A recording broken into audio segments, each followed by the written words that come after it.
Oi, Ginepris, tudo fashion por aí? Hoje vamos começar aqui o 5º episódio. Parece que foi ontem que eu gravei aqui o primeiro episódio, estava toda nervosa. Nem pedi para vocês se inscreverem no canal, comentarem, deixarem seu like, ativarem as notificações lá com o sininho. E agora eu tô fazendo tudo direitinho, eu acho, né? Mas eu tô bem à vontade aqui com vocês. Hoje vamos entrevistar uma pessoa maravilhosa que finalmente nossa agenda bateu para eu encontrá-la aqui no divã. Ela é super requisitada, inteligentíssima, e eu vou contar aqui todos os requisitos e adjetivos dessa mulher fantástica. Ela é empresária, representante de tecidos, professora de história da moda em geral. Eu amo, estava conversando aqui com ela nos bastidores e já com uma aula. E ela tem um pezinho na Itália também, assim como eu. Bianca Cipolla, bem-vinda! Obrigada, Bem-venuta! Tainá. Muito bom estar aqui. Finalmente deu certo. Finalmente. Muito feliz de estar conversando com você. Vamos lá. Isso, eu sei que você é expert em tecidos, é professora de história da moda. Eu ainda hei de conseguir ser sua aluna, Vai sim. porque as nossas agendas realmente estão apertadas, mas vontade não falta. Legal. E aí eu quero saber hoje um pouquinho sobre esse mundo e depois saber a sua análise da moda, que tal? Vamos, estou às suas ordens. Bianca, me conta um pouquinho quais são os tipos de tecido.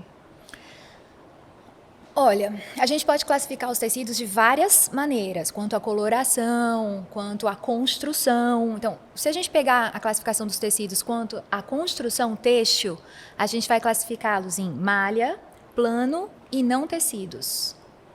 Os tecidos planos são feitos num tear aberto, onde a trama se encontra com o urdume, formando um ângulo de 90 graus. As malhas são feitas num tear circular, que é como se fosse um crochê. Não existe trama e urdume. O mesmo fio dá uma meia laçada no fio de cima e na lateral dele próprio. E assim se faz um crochêzão, se faz uma malha tubular. E depois a gente tem os não tecidos, que são chamados de não tecidos porque eles não entram no tear. Como, por exemplo, o TNT, que se usou tanto na pandemia para as máscaras, para as batas hospitalares. Sim. Né? Se a gente for classificar os tecidos quanto à coloração, a gente pode classificar em tintos, estampados, listrados, xadrezes e por aí vai. Então, a gente vai ter outra gama de classificação. A gente pode classificar os tecidos quanto às fibras. Eu posso dizer que é um algodão, uma seda, um poliéster, uma poliamida, outro tipo de classificação. Sim, a Marararipe da Twice Brand até foi nossa segunda entrevistada e ela estava falando um pouco sobre os tecidos que ela usava na produção de roupas para performance. E ela falou muito da poliamida, poliéster, até dry fit, que é um outro tecido. É uma aplicação sobre o tecido, dry Isso, fit. muito bacana. Olha aí, já começou dando uma aula e tanto aqui pra gente, Bianca Cipolla. Eu falei pra vocês, o episódio de hoje promete. Bianca, o que é que influencia nos custos, no caimento e na durabilidade dos tecidos? Coisas diferentes aí, né? Custos. Olha, eu sempre falo que existem várias formas de se chegar a Roma na tessitura. Não existe só um caminho e não existe só uma forma da gente conseguir um bom tecido e, consequentemente, um tecido caro. Porque quanto mais processos um tecido passar por eles, né, quanto melhor for o fio, quanto melhor forem as fibras utilizadas na confecção desses fios, mais caro o tecido fica. Não existe milagre.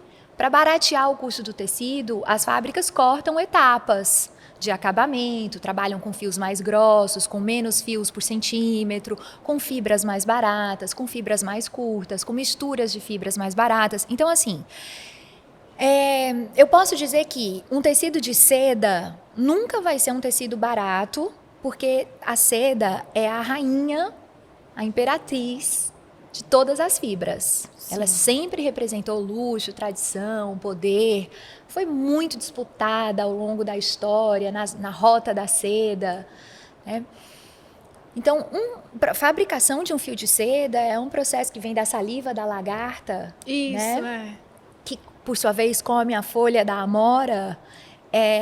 A fabricação do fio de seda é um processo primoroso, é um fio caro de se trabalhar, um fio finíssimo, o fio mais fino de seda tem pelo menos 3 filamentos contínuos da saliva da lagarta entrelaçados entre si. Então é um processo muito delicado, muito caro, e aí você nunca vai ter um tecido de seda barato. Sim. Mas você também pode ter um tecido de poliéster, que é a fibra mais barata do mercado, caro, se ele tiver passado por muitas etapas no processo de fabricação, de acabamento, se ele for um fio muito fino, bem trabalhado, um filamento contínuo, se ele tiver muitas batidas de fio por centímetro. Aí, então, é difícil, a gente não, é um pouco mais complexo. Não dá pra gente classificar assim, bom, se o tecido é poliéster é barato, se é seda é caro, não é. Depende muito. Depende de muitas etapas do processo de fabricação. O fio, quanto mais fino, então, mais caro. Sim, porque o fio fino, ele fica mais tempo no filatório, sendo torcido. Né? Então, maior o processo de fabricação. É mais caro eu fazer um fio fino do que um fio grosso. Sim, e provavelmente até na hora de vestir fica um tecido mais macio, mais suave, né? Assim como é a seda. Sim, se a gente pegar um tecido de gramatura alta, mesmo um tecido que seja mais encorpado, quanto mais fino é o fio dele, significa que existem muitos fios por centimetragem, como se chama, fios por centimetragem. Isso encarece o tecido. Vou precisar de muitos fios, se o fio for fino, para preencher aquele centímetro de tecido. E eu posso fazer um tecido grosso, ou mesmo um tecido leve, com um fio grosso e colocar pouco fio por centímetro. Isso vai ser um tecido bem mais barato no final. Certo. E essa minha saia aqui, por exemplo, sabe dizer qual o tecido que Olha, feita? eu já tinha pegado nela ali quando a gente estava conversando, eu acredito que ela seja de algodão, ou pelo menos tem algodão na composição. Não sei dizer se é algodão 100%. Uma outra coisa, sabe, Tainã? Tá ficando cada vez mais difícil da gente olhar para um tecido, pegar num tecido e dizer qual a composição desse tecido. Porque, como eu falei, tem muitos caminhos para se chegar a Roma na história da tessitura. Sim. Então, a gente tem que olhar a etiqueta de composição. Né? Às vezes, então, né? Só de olhar e mesmo no tato. Demais. Bianca, essa aqui eu vou pegar na minha colinha da ficha de apresentação, porque é uma pergunta um pouco mais extensa. O tecido pode dizer muita coisa sobre o seu estilo e pode passar uma imagem mais sofisticada. Ou não. Existe um tecido certo para uma produção bem requintada? Difícil, difícil responder com respostas rápidas, diretas. Bom, vamos lá. Pode ficar à vontade, falar como queira. Como te falei, a seda, ela é a rainha de todas as fibras. Ela sempre representou luxo, tradição, né? Ela sempre foi direcionada às cortes. Então, se você quiser comunicar imediatamente, né, de partida, de chegada, alguma coisa assim como que eu estou falando agora, né, luxo, tradição, empoderamento, poder, sofisticação, chiqueria mesmo, a seda seria uma associação óbvia. As fibras naturais, no geral, elas remetem a uma sofisticação maior do que as fibras químicas, artificiais ou sintéticas. Né? Então, o algodão, o linho, a lã, elas também estariam nesse rol de fibras que remetem a artigos mais luxuosos. Existe toda uma história aí. O rei da Inglaterra, o Eduardo VII, só usava algodão egípcio, fio tal e tal. A rainha Vitória só usava lençol com tantos fios de algodão egípcio por centímetro. Então, enfim, as fibras naturais são as referências de qualidade, de conforto, de elegância, de absorção de umidade, de tudo que se precisa para um bom tecido. As fibras químicas, artificiais e sintéticas que surgiram depois da Revolução Industrial, elas tentam simular as características das fibras naturais. Mas aí, com a tecnologia, o homem inventou fibras, como a gente falou agora no começo da entrevista, a poliamida, que para a prática esportiva não tem um similar natural. Antigamente, os maiôs eram feitos de algodão. Então, a mulher saía do mar com 5 quilos de água dentro do maiô, né? Não existia poliamida na época. Então, hoje a gente tem a poliamida, que é uma fibra proveniente do petróleo, que para a prática esportiva, para a transposição da umidade, para a evaporação, né, na atmosfera, é uma fibra muito melhor do que as fibras naturais. Então, assim, de novo, depende, a gente tem que analisar caso a caso. Para uma festa, para uma ocasião de negócios, onde você precisa chegar chegando, né? Eu diria que as fibras naturais, elas comunicam uma elegância muito maior. Mas também, hoje, nós temos poliésteres maravilhosos, né? Então, eu acho que a gente não tem mais que se restringir à fibra. O que a gente tem, sim, e muito, é tecido bom e tecido ruim. Isso tem demais. Certo. E, assim, a diferença de um tecido malha para um tecido plano, porque a malha é um tecido mais à parte, né? Não, a malha é um tecido feito num tear circular. A malha nada mais é do que um crochê. Como você crocheta, tricota, você vai fazer um tricô aqui com um fio de lã e 2 agulhas. Certo. A malha é isso, só que feito num tear circular. Então, por exemplo, se eu pegar um fio de algodão, sei lá, um fio 40, um algodão nem grosso nem muito fino, eu posso fazer com ele uma camiseta de malha, uma t-shirt de malha levinha, ou posso fazer esse conjunto que eu estou usando, que é de tecido plano. Com o mesmo fio, com a mesma fibra, eu construí 2 tecidos totalmente diferentes. Um eu coloquei num tear circular e fiz uma malha. O outro eu coloquei num tear plano e fiz uma tricoline de algodão. Totalmente diferente. Mesma fibra, mesmo fio. Outra perguntinha que é um pouco extensa e conta uma historinha de um momento que você viveu lá por Paris. Eu vi que você visitou o Museu da Arte Moderna lá em Paris e lá tem uma obra de Matisse que é a blusa romena, que inclusive já até inspirou Yves Saint Laurent, e eu queria saber se você imagina como tenha sido feita essa blusa e qual tecido principalmente. O Georges Pompidou tem uma coleção extensa, maravilhosa, das vanguardas europeias, e tem muitas obras que inspiraram Saint Laurent, né? Tem Mondrian, tem Picasso e tem Matisse também, como essa da blusa romena. Eu acredito que essa blusa tradicional folclórica romena, aquela bata bordada, seja feita de algodão com bordados, até por causa da época. Sim, usava muito algodão, né? A gente ainda não tinha, ali pelos idos do começo do século XX, as fibras químicas, artificiais e sintéticas, elas eram muito restritas ao uso da roupa de baixo, né? Então, Entendi. Provavelmente ela era de algodão. E pelo Muito aspecto bom. dela também. Legal. Eu não fui lá, não conheço, mas vi que você esteve, conheço a obra, espero um dia também ver pessoalmente numa próxima ida a Paris. O Georges Pompidou é uma loucura, porque, bom, para mim é muito simbólico esse museu, porque ele comunica diretamente com o meu curso de arte e moda no século XX, que eu trato das vanguardas europeias, que combina com o surgimento da moda como fenômeno de massa. Tudo isso acontece no início dos 1900, né?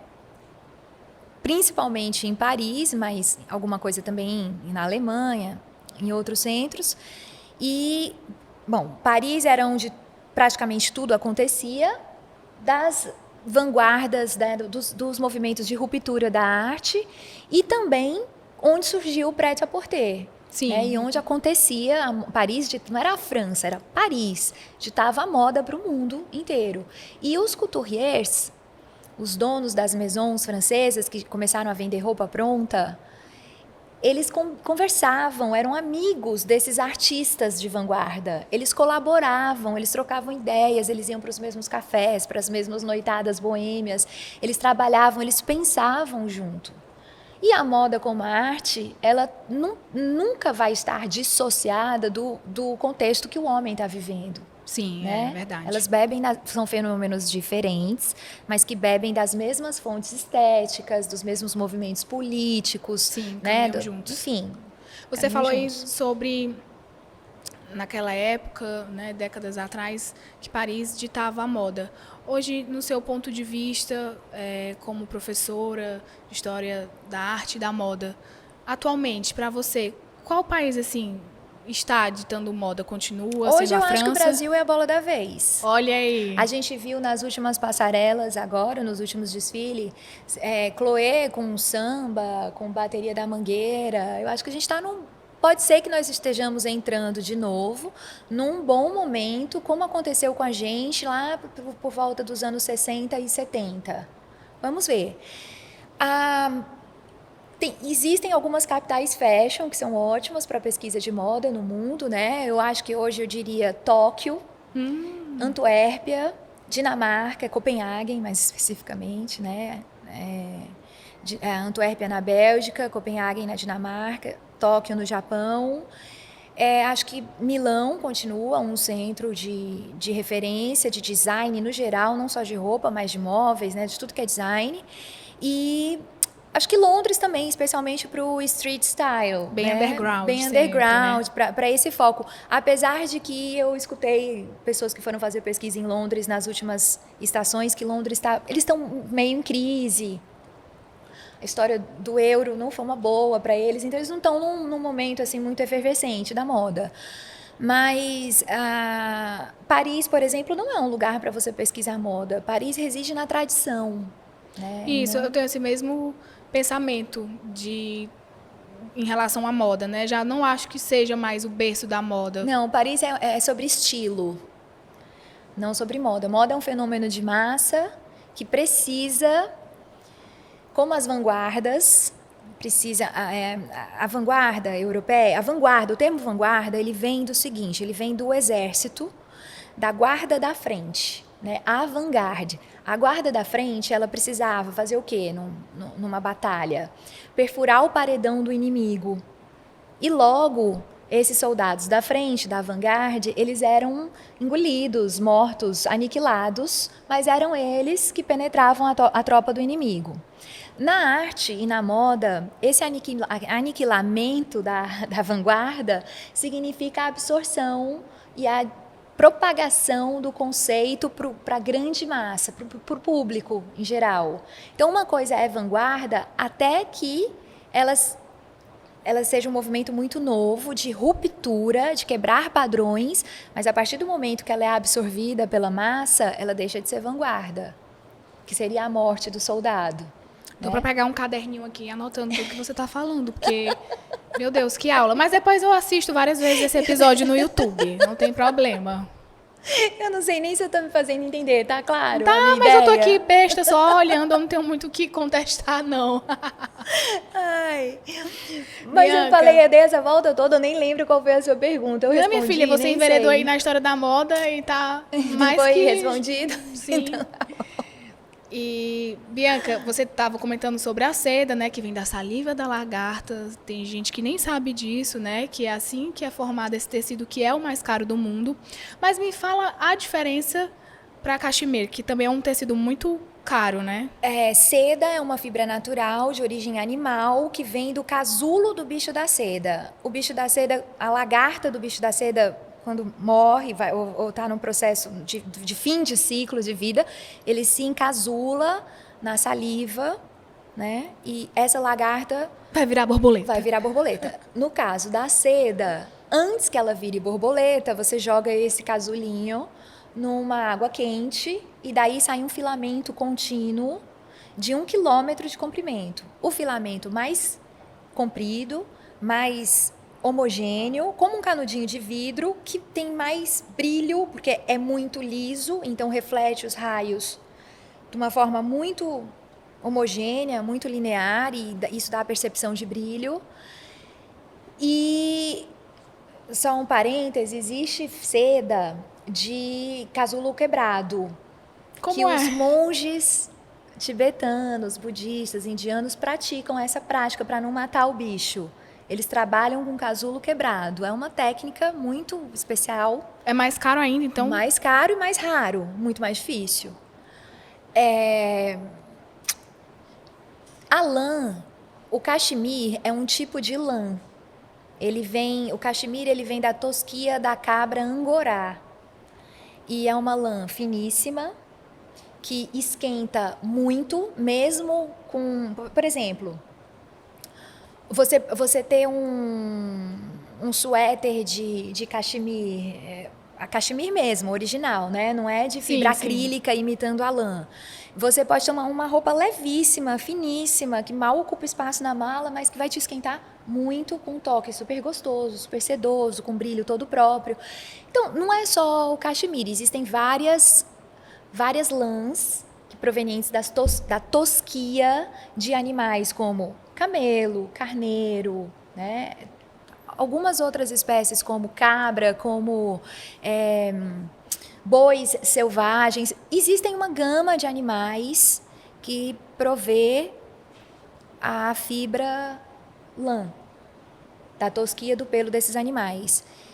Todas luxuosíssimas, porque é necessário muitos animais. Acho que assim, para fazer um suéter, salvo engano, para fazer um suéter de cachemir, você precisa de 4 carneiros e ele dá uma tosquia por ano. Então imagina você alimentar 4 carneiros, eu estou falando 4, mas pode ser que seja 8, 6, eu não lembro exatamente. Certo. Você alimentar o bichinho o ano inteiro com pasto, né, com, enfim, toda uma estrutura para tosquiar uma vez por ano esse bicho no verão, né, para ele não morrer de frio no inverno, para fazer um suéter de cachemir. Tosquear que você diz é podar, tirar o pelo, a pelagem, né? Assim. Tirar a pelagem. E separar as fibras, porque também não é todo o pelo do animal que você utiliza na fabricação de fibra têxtil.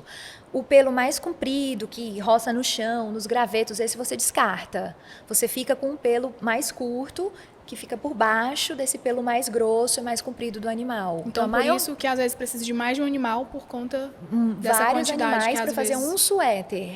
Então, enfim, é luxo também, né? Isso só o mercado de luxo tem acesso hoje.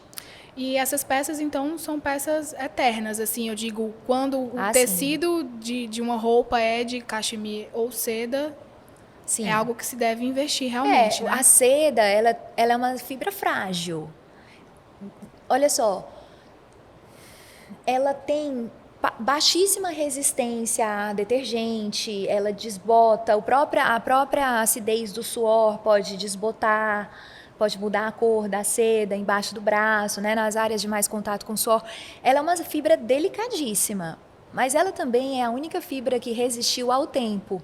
Se a gente pegar o século XVI, XVII, as únicas roupas originárias desse período são as de seda. A gente só sabe, a não ser pela arte, pelas pinturas, né? Isso. O que as pessoas usavam, mas ao vivo e a cores, pegando, a gente só sabe o que as cortes usavam, que são as roupas de seda. Tinha muita seda, né? As de lã desapareceram, as traças comeram. Olha aí. Tinha muita seda nas cortes, né? Nos impérios. Né? Depois aparece a burguesia, que vai ter acesso a isso também, lá, fruto da Revolução Industrial. Mas até o século lá, 16, 17, as cortes e o clero, e o alto clero, usavam seda para se vestir, e as classes menos abastadas, as outras fibras naturais, a lã, em alguns lugares o linho, o algodão. A lã era muito comum, porque as pessoas... O carneiro foi um animal muito domesticado pelo homem, e as pessoas tinham hábito de fazer seus próprios tecidos nos teares manuais. As pessoas tinham em casa esses equipamentos. Então, já era de melhor manuseio para classe mais baixa, mais baixa, né? A lã. A lã. Certo. E falando ainda na parte do luxo, dos tecidos mais caros, o que é que torna um tecido premium? Quais são? Ainda sabendo provavelmente muitas coisas, que serão... mas de novo, depende. Seda. Um tecido premium, porque a fibra é uma fibra natural, luxuosa como a seda, vai ser um tecido premium, sem dúvida Porque nenhuma. às vezes a gente entra em uma loja, já foi o caso, sei lá, com meu marido, aí tem aquele algodão pima. E não, isso aqui é um tecido premium, já fui atendida assim. O algodão pima é um caso de... O pima, que é o equivalente andino do algodão egípcio, né? É um algodão de fibra extra longa. Isso dá um fio melhor, dá uma roupa melhor. É um algodão mais caro. Você não vai comprar algodão pima para fazer fio ruim. Você já está comprando uma matéria-prima caríssima. Você vai fazer o melhor fio possível. Aí você não vai comprar um fio de algodão pima para fazer um tecido fubento, Sim. ralo. Não, você vai fazer um tecido super bem acabado, que passe por todas as etapas dos processos de acabamento, na tessitura, né? Não tem sentido você trabalhar com uma matéria boa, é como você colocar um motor de uma Ferrari num Fusquinha. Não tem o menor sentido, né? Então, sei lá, de repente até tem pra alguém, né, que gosta de Fusquinha. Eu não sei. Entendi. Entendeu? Sim, sim, sim. Bianca, como também empresária nesse segmento dos tecidos, qual é o tecido que tem mais saído atualmente lá na Royal Tecidos? A Royal é uma das empresas que eu represento. É uma importadora, né?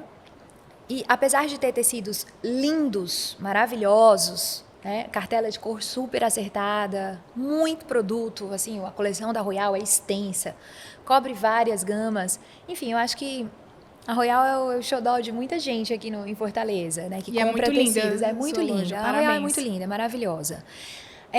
A Royal, por ser uma importadora e por estar pulverizada no mercado de volume, os tecidos da Royal que mais saem não necessariamente são os melhores tecidos da Royal. A gente está aqui num mercado popular, de baixa qualidade, né, de baixa sofisticação, de pouco esmero na costura, de usar matérias-primas ruins. Então, os tecidos da Royal que a gente mais vende aqui em Fortaleza é diferente dos tecidos da Royal que mais se vende em Minas, ou mesmo em São Paulo, para o Bom Retiro. A gente tem um ticket médio, digamos assim, menor, né?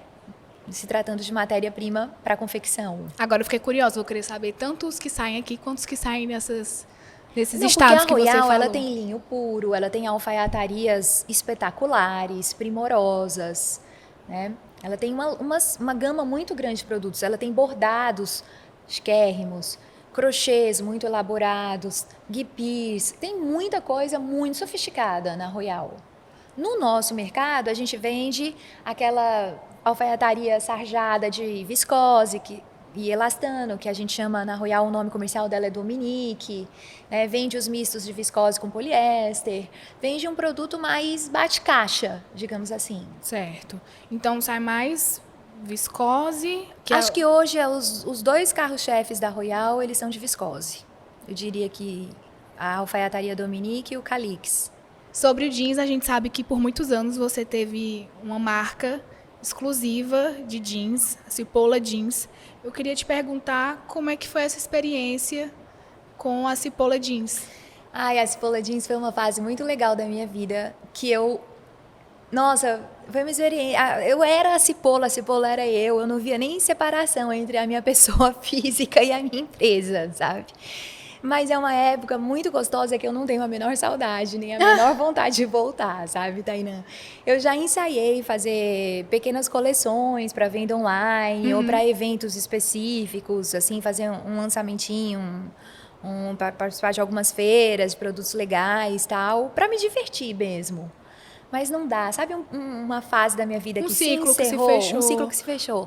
Mas assim, foi muito legal. Eu trabalhava como um camelo e eu não me sentia trabalhando. Eu gostava demais daquilo tudo, né? E era com o jeans especificamente, né? Era, 90% da nossa coleção era jeans, mas eu também usava linho puro, eu usava seda pura, eu usava algumas malhas diferenciadas, eu tinha um complemento de coleção. O linho puro da gente vendia muito. Isso, tô falando entre 2008 e 2015. A gente usou linho puro, né? Já faz quase 10 anos que a gente parou, né, de fabricar. E eu tenho as roupas da Cipolla até hoje uso, até hoje me perguntam, toda vez que eu saio na rua, eu encontro alguém que fala, que mostra. Foi muito legal. Gente, uma curiosidade.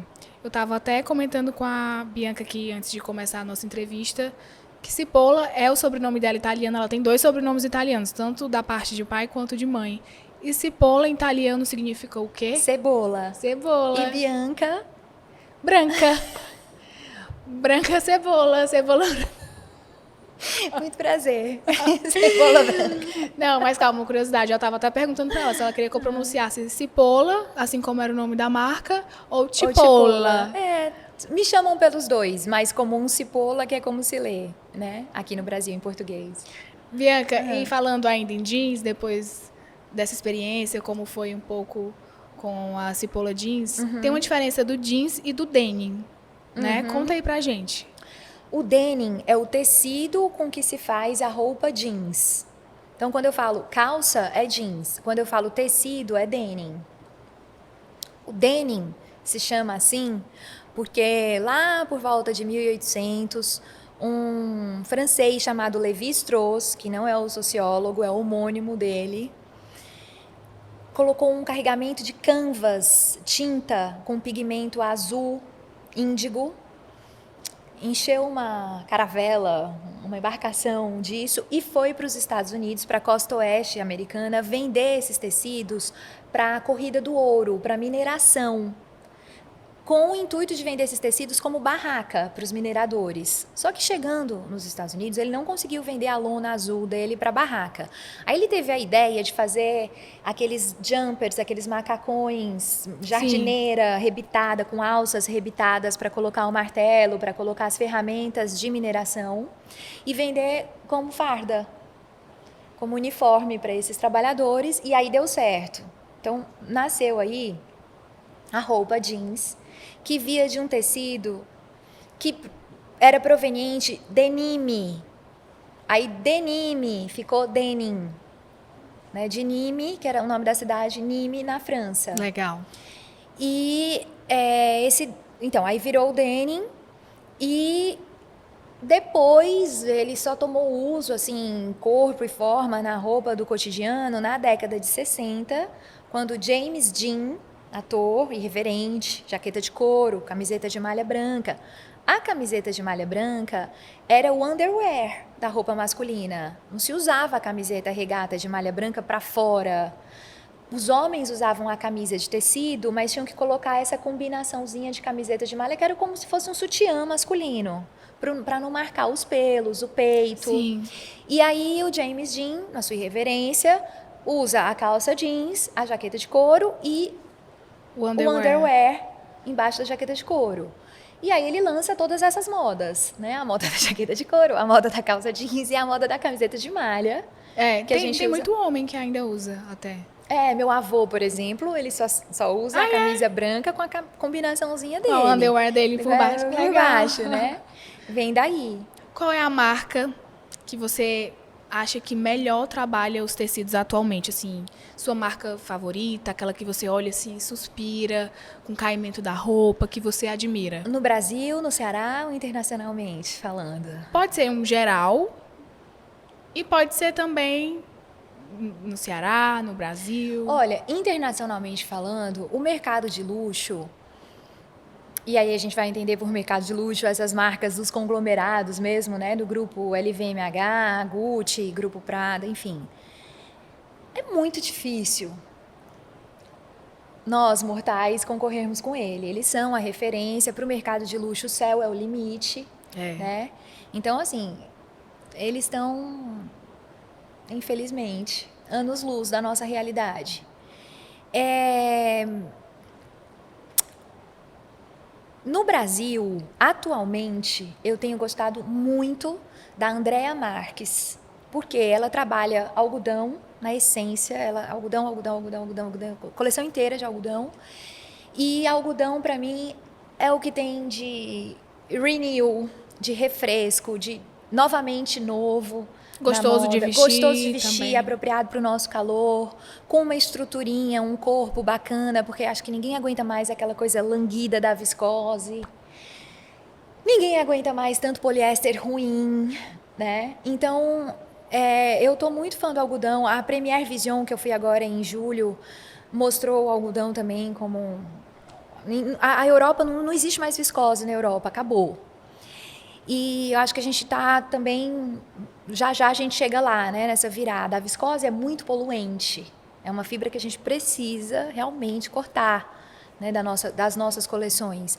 Então, eu adoro a algodão. Eu tô de novo em love com algodão. Acho que o algodão é o que tem de novo.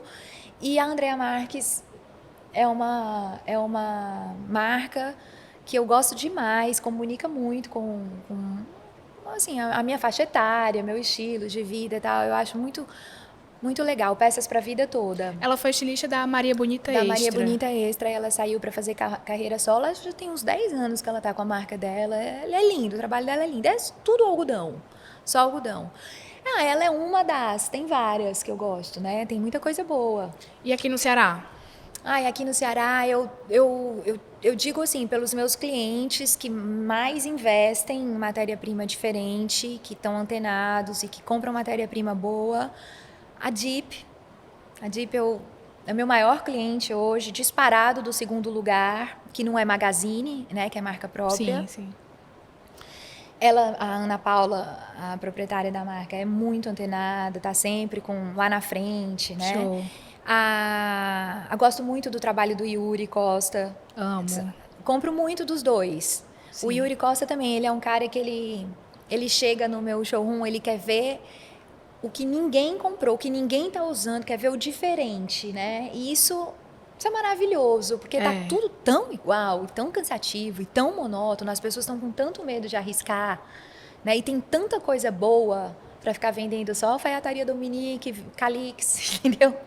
Mas você falou, essas duas marcas realmente são duas que eu admiro, amo e sou consumidora. A Deep e a Yuri Costa. E aí tem marcas menores que fazem um trabalho mais de ateliê, que eu também acho muito legal. A Gabriela Fiuza, acho primoroso o trabalho dela. Ela trabalha muito com linho, né? Muito linho puro, e não só linho, tecidos ecológicos, mistos de seda, lindo. Tem a Catarina Mina, é outra que eu acho chique. Tem toda a matéria-prima lá na Royal? Não, a Catarina Mina, ela compra linho puro da Royal, compra uns artigos bem diferenciados da Royal. Mas o foco dela é o crochê. O crochê é artesanal, ela não compra tecido pronto, ela faz com as crocheteiras. Sim. Né? Mas compra tecidos também, ela também tem uma linha de tecidos. Legal, não sabia. Tecidos e malhas. Quem mais? Tem tanta gente boa aqui que eu tô com medo de esquecer alguém. Vamos lá. Agora começou... A Joiola tá com uma linha linda agora, que é a linha Ser, que ela criou para vender na loja da Dom Luiz com a Praça Portugal, né? Que tem a nova loja, né? Nova loja também, ela tá super apostando em matérias-primas super diferentes. Tô achando bem legal e tá tendo muito sucesso, as peças estão voando. A Pimentar é outra marca que eu acho que trabalha bons tecidos. É na Senador Virgílio Távora, onde era a bandana. Linda a loja. Pronto. Bem legal o produto, bem legal. E ela também tá com uma collab agora da Catarina Cavalcante, que assinou essa collab dela. E elas investiram nos tecidos muito legais. Que não tem mais quase nada. No dia do lançamento, 80% já tinha acabado. Legal. E que eu acho que mostra que todo mundo tem espaço para trabalhar melhor seus tecidos, entendeu? O mercado responde muito rapidamente, porque tecido é a estrutura da roupa, né? É verdade. E aí eu queria saber de você sobre a sua produção de hoje, para vir para o nosso divã. Qual é o tecido desse look maravilhoso, que é um macacão, tomara que caia? Não, é uma calça, na verdade é uma calça e um corset. Ai, pensei que era um macacão, tá lindo. Algodão. Adivinha da onde? Da Andréa Marques. Andréa Marques, que ela falou aqui agora há pouco pra gente. Toda de Andréa Marques, belíssima. Com uma estampa bem diferentona também. Uma estampa... Porque a Bianca é toda diferentona, né? Aí é outra coisa, sabe, Taina? Eu acho que a estampa vai voltar com muita força. Eu amo estampa. Eu tô aqui hoje de militar. Mas a estampa tá num momento, né, assim, de baixa, né? As lojas marcas que trabalhavam muito estampa, hoje não tem nenhuma estampa, estão fazendo só roupa, só liso. Mas eu acho que a gente vai ter uma virada rápida de estampado de novo, porque tá dando saudade. E tem muita gente que fica um pouco que escravo das tendências e tem vindo um pouco o minimalismo. Eu até falei sobre isso com o Pedro Pucci aqui no divã, no nosso terceiro episódio. Para não ficar escravo dessas tendências, porque moda é sempre releitura, tudo vai e vem. E ele falou que ama estampa, eu brinquei que é primo de Emílio Pucci, que tem estampas maravilhosas. Meu namorado, Pedro! Meu namorado, gente! Ninguém pega, ele é meu. O Pedrinho, adoro, querido. E ele até falou que gosta muito das estampas da Farm, que é outra marca nacional. A Farm tá numa maré tão boa, com essa história deles lançarem a marca. Fizeram um trabalho bem legal de lançamento na Europa, nos Estados Unidos. Também. Levaram a Farm Rio para outro patamar. E assim, o americano ama aquilo, né? Aquela pegada de Brasil, raiz, muito colorida. Eles não têm isso, não tem. São estampas belíssimas mesmo. Muito Eu amo lindo. estampa e sua roupa está muito linda. Muito Obrigada obrigada. pela honra de ter vindo tão produzida e bela, chique, como sempre, assim, pro meu Imagina, programa. você merecia uma produção melhor, um cabelo, uma maquiagem, não deu tempo. Imagina uma bicha linda dessa.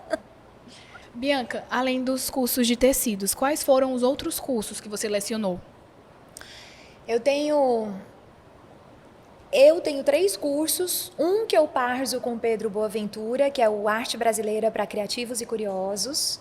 Aí eu tenho Arte e Moda no século XX e o Histórias dos Tecidos.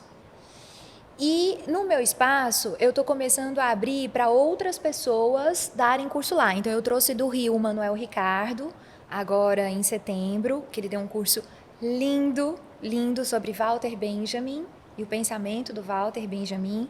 Saímos todos revirando os olhos, super impactados, super mexidos. Foi assim, foi uma coisa extraordinária. Agora, no final de outubro, eu tenho Carlos Augusto, Memória e Projeto, dando um curso sobre poéticas da natureza, natureza monstro, natureza paraíso, natureza Gaia, que aí ele vai fazer um percurso de poesias, textos, né, dentro dessas 3 versões que a gente tem introjetado em nós, do que seria esse mundo natural. Vai ser lindo também. Aí eu tenho o Eduardo Frota para ir falar também, fazer curso lá. Tenho o Diego Matos, que eu vou trazer de São Paulo para falar sobre arte política. A gente tem um programa que até o final do ano a gente está colocando em prática, porque se formou ali em volta do meu espaço um grupo de pessoas muito interessantes que estão afim de gastar o tempo com esse tipo de experiência. E eu sou uma delas, tá? Vai dar certo. Inclusive, nesse mês de outubro, infelizmente, perdi o curso que eu tanto queria fazer. De História dos Tecidos, né? Mas vai dar certo. Mas vai dar certo. Ano que vem tem mais. Ano que vem eu retomo a programação dos meus cursos. Estarei lá e vou dar spoilers pelo meu Instagram, porque amo, sou fã. Você é maravilhosa, Bianca. Aproveita e faz o convite para quem está te assistindo agora, para acompanhar no seu Instagram quando vierem os próximos cursos. Isso. Meu Instagram é Bianca Cipolla, Bianca Cipolla. Com C-I, P de pato O, 2 L's A. Tudo junto, Bianca Cipolla. Bianca Cipolla junto. E eu coloco, eu vou divulgando ali os cursos que a gente está lançando. Sempre no link da minha bio tem a programação do mês. Você já faz a inscrição ali mesmo. Tem tudo no Forms, né? No link que você Isso. coloca lá no seu Instagram. Então pronto. Isso. Em 2024... É nosso. Estarei lá. Fechou. Qual é a sua análise da moda? Gente, tem dias que eu tô pessimista e tem dias que eu tô otimista. Com a moda. Com a moda. E com o mundo em geral, porque é indissociável uma coisa da outra, né? Bom, eu entendo a moda diferente de estilo pessoal. Eu entendo a moda como um fenômeno de massa. Não existe moda de um nem de dois. Moda é uma coisa de um bando, de um grupo, de um cluster, de um nicho, de um ajuntamento de pessoas que pensam e agem de forma parecida. A moda está sempre brincando com 2 sentimentos da gente, o de diferenciação e o de pertença. Ora, a gente quer pertencer a um grupo, então a gente precisa usar os códigos daquele grupo para pertencer àquele grupo. E depois que a gente já se sente pertencendo àquele grupo, a gente precisa usar outros códigos para se diferenciar. E a gente vive nessa... E Schopenhauer falava isso, que a gente vive nesse ciclo de pertença, diferenciação e tédio. Pertença, diferenciação e tédio. A moda, do jeito que ela está posta hoje, ela indica várias coisas, assim, boas e ruins, né? A gente tem uma vertente de moda que vai buscar produtos ecológicos, que é um mercado, segundo a Farfetch, que mais cresceu no último ano. Logo e já passando da hora, vão ser políticas públicas, vai ser obrigatório usar tecidos certificados ecológicos, né? A moda, ela pode servir, a moda como todo um conjunto imagético, estético, ela pode servir para levar renda para microlocalidades, para comunidades ribeirinhas, ela pode servir para unir povos, diferenças, para quebrar barreiras, né? Ela serve para o empoderamento pessoal, né? Ela serve para você se sentir bem consigo mesmo, para você se gostar mais, se amar mais, mas ela também serve para muita coisa ruim. Ela serve para humilhar as pessoas. Ela serve como uma distinção de classe pelo poder aquisitivo. Isso, para mim, é o que tem de mais escafoso e nojento. Verdade. Você morar numa cidade pobre, que tem... Nem toda a cidade tem saneamento básico, né? Tem gente morando na rua, tem desigualdade, tem favela para onde você olha. Mas aí também é essa cidade que desfila bolsas de 40 mil euros. Eu não acho isso uma coisa normal, nunca vou achar, não acho isso saudável, não acho isso bonito, né? Então a moda é tudo isso. É reflexo do momento que a gente está vivendo, é indissociável do momento que a gente está vivendo. A gente faz com a moda o que a gente tem dentro da cabeça, né? Exato. Se você for uma pessoa fútil, ligada às aparências, ao dinheiro, ligada a códigos de snobismo social, você vai por um caminho, né? Se você for uma pessoa ligada à comunidade, à sua cidade, aos fazeres, às manualidades locais, né, provenientes.